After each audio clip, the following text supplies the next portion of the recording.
खासदार संजय राऊत यांचं नरकातला स्वर्ग या पुस्तकाचं उद्या शरद पवार आणि उद्धव ठाकरे यांच्या हस्ते प्रकाशन होणार आहे। या पुस्तकामध्ये संजय राऊत यांनी अनेक गौप्यस्फोट केलेले आहेत। ईडीच्या अटकेच्या भीतीनं रवींद्र वायकर आणि त्यांचं कुटुंब मातोश्रीवर येऊन रडल्याचा दावा संजय राऊतांनी केलाय।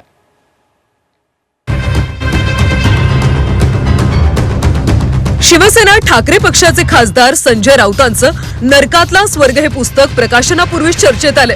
या पुस्तकातून राऊतांनी केलेल्या अनेक गौप्यस्फोटांची सध्या राजकीय वर्तुळात चर्चा आहे। शिवसेनेचे खासदार रवींद्र वायकर यांच्याबाबत राऊतांनी अनेक दावे केले।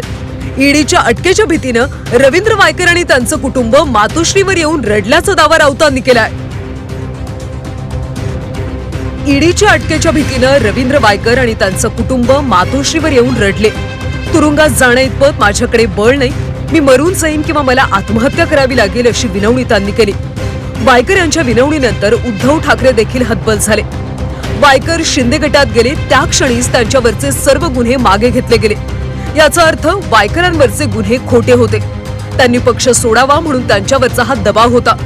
वायकर शिवसेनेच्या निष्ठावान समजल्या जाणाऱ्या आमदारांपैकी एक। रवींद्र वायकर यांच्या अनेक कौटुंबिक सोहळ्यात ठाकरे कुटुंबाचा सहभाग असे।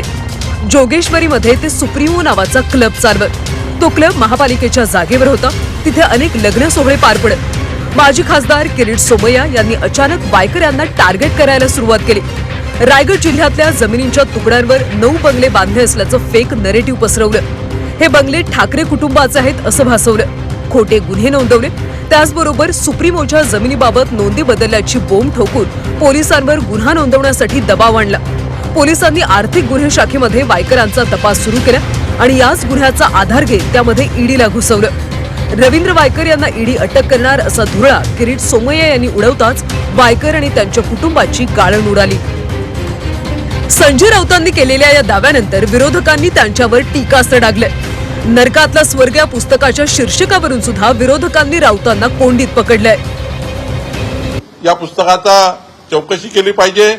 मी चौकशीची मागणी करणार आहे। या पुस्तकाच्या कंटेंटची चौकशी केली पाहिजे आणि निर्दोष सुटलेले अमित भाई, निर्दोष सुटलेले मोदीजी, सुप्रीम कोर्टासारख्या अत्यंत जबाबदार कोर्टाने या ठिकाणी पुराव्याच्या आधारावर मोदीजींना आणि अमित भाईंना सोडलं, त्यांच्याबद्दल हा उल्लेख करतो आहे संजय राऊत। म्हणून मी आधीच म्हटलं या पुस्तकाचं नाव बदलण्याची गरज आहे। या पुस्तकाचं नाव खऱ्या अर्थाने नरकातला राऊत केलं पाहिजे असं मला वाटतं। त्यांची एक पात्रता नाहीये। आपल्या खाली काय जळतंय? मुंबईच्या अनेक भूखंडातले घोटाळे जर बाहेर काढले तर त्याचं वेगळं पुस्तक त्यांच्याबद्दल छापावं लागेल, तर त्यांच्या नेत्यांबद्दल छापावं लागेल। मला वाटतं पदाची गरिमा ठेवली पाहिजे आणि खरं म्हणजे इतके विकृत अशा माणसाच्या संदर्भामध्ये मला वाटतं काय आपण तरी काय प्रतिक्रिया देणार। नितेश राणे यांनी यावरून संजय राऊतांवरच निशाणा साधला, तर भाजप आमदार चित्रा वाघ यांनी शाब्दिक कोटी करून राऊतांना डिवचलंय। नुसतं तुमचं प्रेम कशाला बाळासाहेब आणि उद्धव ठाकरेंवर दाखवताय? उद्धव ठाकरेची जी काय लायकी, कुटुंबाला शिव्या ह्याला पोचून दाखवतो एवढापर्यंत सांगण्याची मजाल याच संजय राजाराम राऊतची दिली होती। मग का त्या पुस्तकामध्ये उल्लेख लिहिले नाही? अर्ध अपुरं पुस्तक लिहू नये, पूर्ण पुस्तक करा, मग त्याला नरकात पोहोचवण्याचं काम उद्धव ठाकरेच करेल। छत्रपती शिवाजी महाराज यांच्या स्वर्गासारख्या महाराष्ट्राला अशा मनोहर कहानिया लिहून नाचवण्याचा कुणी कितीही प्रयत्न केला तरी तो यशस्वी कधीही होणार नाही। खरं तर गटारातील अर्क असं नाव संबंधित लेखकाला अधिक शोभून दिसले असते।